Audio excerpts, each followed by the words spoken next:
There was once a forester who went into the forest to hunt, and as he entered it, he heard a sound of screaming as if a little child were there. He followed the sound, and at last came to a high tree, and at the top of this a little child was sitting, for the mother had fallen asleep under the tree with the child, and a bird of prey had seen it in her arms, had flown down, snatched it away, and set it on the high tree. The forester climbed up, brought the child down, and thought to himself, "You will take him home with you, and bring him up with your Lina." He took it home therefore, and the two children grew up together.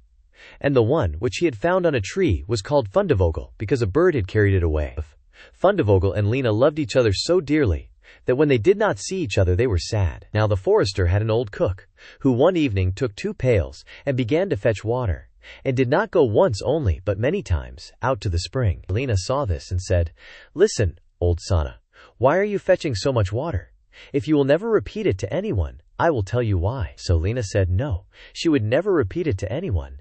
And then the cook said, "Early tomorrow morning, when the forester is out hunting, I will heat the water, and when it is boiling in the kettle, I will throw in Fundevogel, and will boil him in it." Early next morning, the forester got up, and went out hunting, and when he was gone, the children were still in bed. Then Lina said to Fundevogel, "If you will never leave me, I too will never leave you." Fundevogel said, "Neither now nor ever will I leave you." And said Lina, "Then will I tell you. Last night, old Sana carried so many buckets of water into the house that I asked her why she was doing that, and she said that if I would promise not to tell anyone. And she said that early tomorrow morning when father was out hunting, she would set the kettle full of water, throw you into it and boil you. But we will get up quickly, dress ourselves, and go away together." The two children therefore got up, dressed themselves quickly, and went away. When the water in the kettle was boiling, the cook went into the bedroom to fetch Fundevogel and throw him into it. But when she came in and went to the beds, both the children were gone. Then she was terribly alarmed, and she said to herself, "What shall I say now when the forester comes home and sees that the children are gone? They must be followed instantly to get them back again." Then the cook sent 3 servants after them, who were to run and overtake the children. The children, however, were sitting outside the forest, and when they saw from afar the 3 servants running, Lina said to Fundevogel, "Never leave me, and I will never leave you." Fundevogel said, "Neither now nor ever." Then said Lina, "Do you become a rose tree, and I the rose upon it." When the 3 servants came to the forest, nothing was there but a rose tree, and 1 rose on it. But the children were nowhere. Then said they, "There is nothing to be done here." And they went home and told the cook that they had seen nothing in the forest but a little rose bush with 1 rose on it. And then the old cook scolded and said, "You simpletons, you should have cut the rose bush in 2, and have broken off the rose and brought it home with you. Go and do it at once." They had therefore to go out and look for the second time.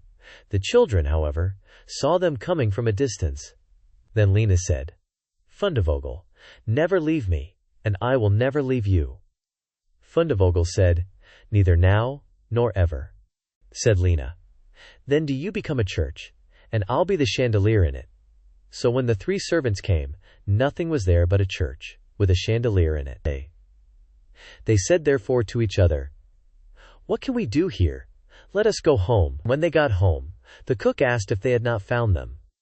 So they said no, they had found nothing but a church, and there was a chandelier in it. And the cook scolded them, and said, "You fools, why did you not pull the church to pieces, and bring the chandelier home with you?" And now the old cook herself got on her legs, and went with the 3 servants in pursuit of the children. The children, however, saw from afar that the 3 servants were coming, and the cook waddling after them. Then said Lina, "Fundevogel, never leave me, and I will never leave you."